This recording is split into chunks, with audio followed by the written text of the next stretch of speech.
Hi, this is my Ferrograph Logic 7. It's a quarter track machine running up to 15 inches per second. I just thought I'd show you around it a bit. As you can see, it's logic control. Has a line in, separate left and right line in. Bass and treble for each channel. Obviously tape and source. This model you have Dolby B, so you can switch it in and out, and you've also got MPX. You can record the upper and lower track, select them, and you can do a transfer between upper and lower, or upper to lower, or lower to upper here. This is the loading system. In this position, you see the check light's just gone on because it's not going to run like this. Basically, the run won't work like that. So this is just to aid you putting the tape on, basically. So obviously, when you retract it, the check light goes out. This is a little bit more intricate than the earlier Ferrographs. It's got an extra wheel here, which is aids to stability, I would think. Yeah, the heads, it's just the heads are there. Obviously erase, record and playback heads, and they're very good, well made heads on these as well. I haven't seen any worn out. They're supposed to be high wear, but I think they're not as high as some TIAC or some Tascam heads, so no problem there. Construction and build quality of this is just stunning. It's amazing. It's all built in a modular fashion, and you know, I think probably Revox copied a lot of the Ferrograph stuff when they released their A77, but the sound quality between the Revox and the Ferrograph, well, the Ferrograph is a lot better than the Revox, and also more reliable as well, and better made as well. So the reason why Ferrograph had its demise was really because of the pinch roller here. They used the wrong sort of rubber, and the rubber just turned into goo. And the same with the idle wheels inside. There's 3 idlers for each of the speeds on this one. Obviously 3 3/4, 7.5 and 15. There's 3 idlers corresponding to them, and obviously once they turn to goo they make a mess inside of the machine. These ones didn't turn to goo, but they cracked up, so I had to replace the idlers on this one. There's a few little jobs I had to do to restore this, but now it's fully restored. I just wanted to point out what makes this better than the competition, if you like, the Revoxes. Some major reasons. You have a manual wind here, so you can increase when it's in wind mode here. You can increase and decrease the speed of the wind, so you can get a perfect pancake on the tape. You don't get this horrible, you know, when you can't control the speed of it. Sometimes it just goes too fast, and it layers the tape in a, you know, in a poor fashion here, especially if the reels are warped in some way. So having a manual, to be able to manually adjust the speed of the wind, is great. Also here, V&H, depends whether you're using it vertical or horizontal mode, and you need to obviously just turn this screw here depending on which. As I've said before, you have bass and treble each side, so you can adjust the equalization, as it were, manually there as well, but this is automatic equalization on this.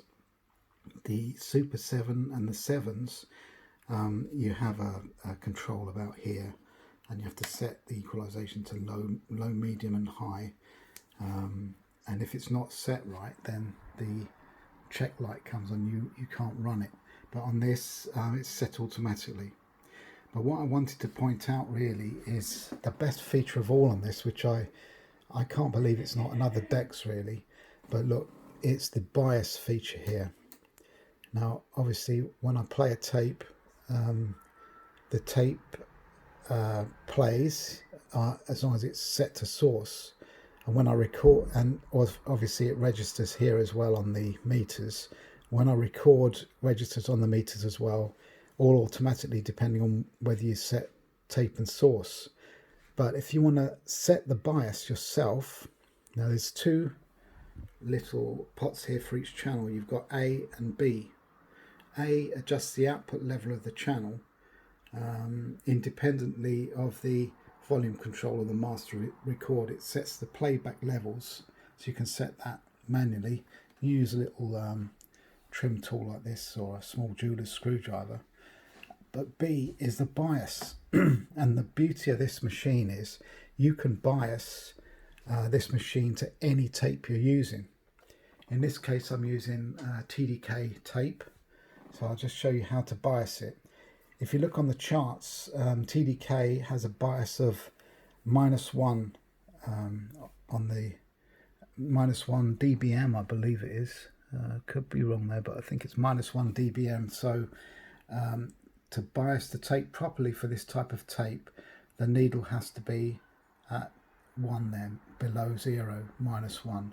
So I'll just show you this. If I run it, put it in record and pause, run.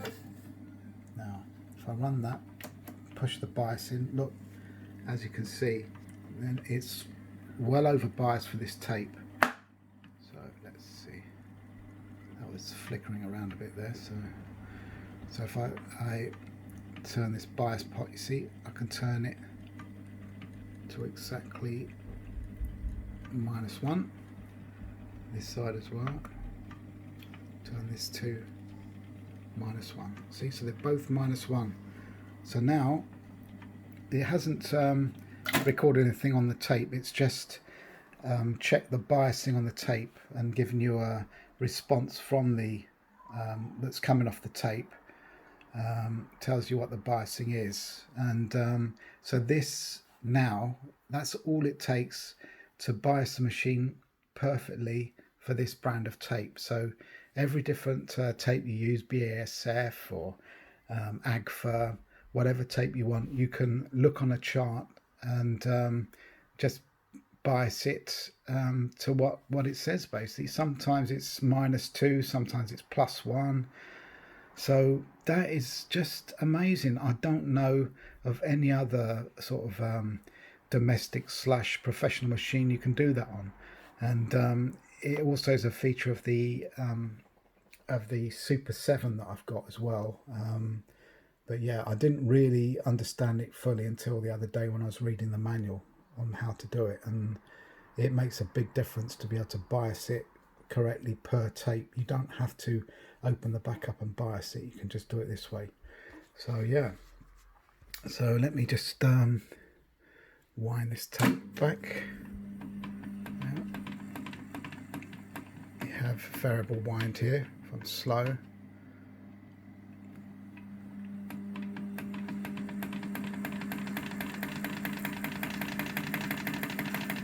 And that's at full lick, and it's pretty fast.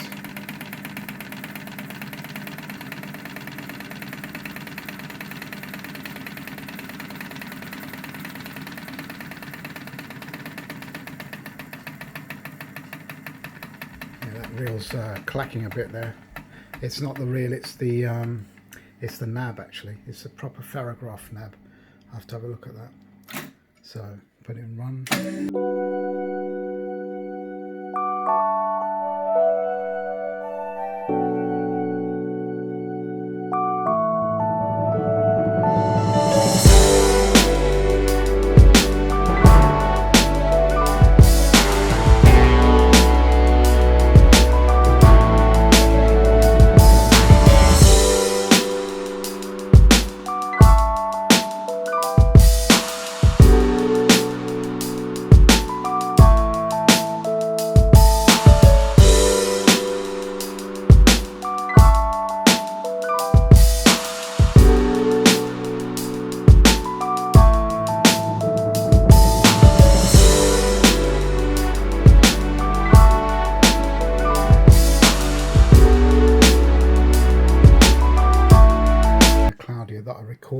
actually on the Super 7 at 7.5 inches per second. So I haven't done a recording on this yet at 15 inches per second, so that should be quite interesting. So I'm going to do that later anyway, but I hope this was informative. These are brilliant machines, they really are. Really quite a good step up from any Revox that you care to mention. I mean, in terms of sound quality, these are far superior to Revox, and I was told that by Jeff Kramer of Service Sound, and he's been servicing these things since 1968, and he told me that they're the best machines out there basically, and they're favoured over Studer by the German sort of engineers.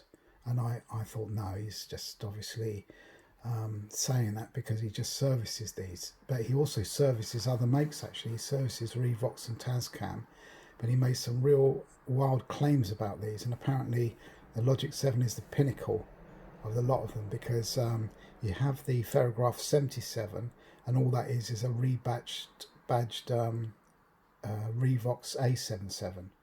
And also you have the Studio 8, but Studio 8 wasn't made by Ferrograph, it was made by Raykel for Ferrograph. So this really is the last of the Ferrograph machines, really. And yeah, this is a pinnacle, and I say this is great. This is a quarter track though, this one. My Super 7 is a half track, and I might actually buy a set of half track heads for this so that I can swap to half track, because half track does sound pretty good actually. I'm going to be doing a to B comparison later today between the Super 7 and the Logic 7, because the Super 7 that I have, that I'm going to be selling soon on eBay, actually sounds better at 7.5 than the Logic 7 does, because the Super 7 is half track whereas the Logic 7 is quarter track. So if there's not much of a difference in sound quality, then I'm still going to keep the Logic 7, because I like the idea of having 4 tracks, because when you buy pre-recorded stereo tapes, they don't play properly on half tracks, they only do on 4 track machines, quarter track machines. So, and being an instrumentalist, I mean I play the bass and everything, I like to be able to record. Although, having said that, my instrument that I'm going to be recording stuff on is going to be my Tascam TSR8, because that is a incredible machine as well. But everything else is not. It's not really worthy of this Ferrograph, really. I've had quite a few Revoxes in. I've never had a A77 in, because I think they're ugly.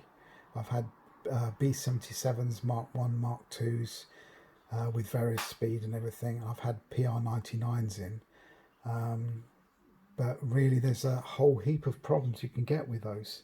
Whereas this Ferrograph, I bought this a lot of money. It cost me a lot of money. It was about £500. I bought this not working.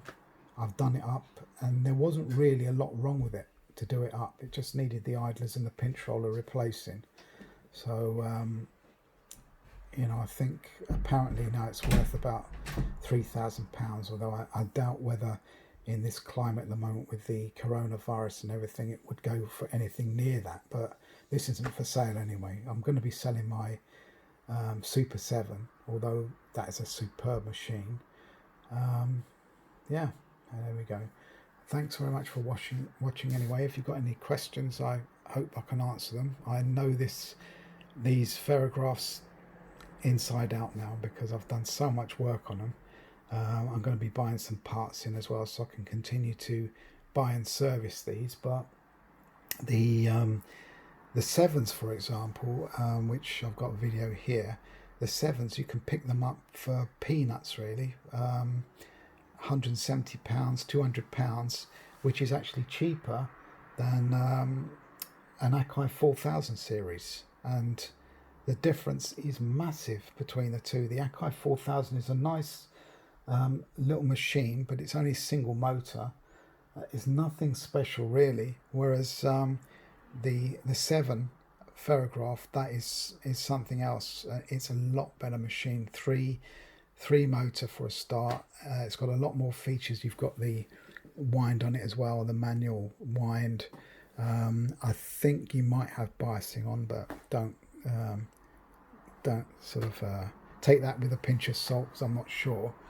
But yeah, I really recommend Ferrograph, and I think they're just going to go up massively in value. So they're a good investment, because not many people know how good they are.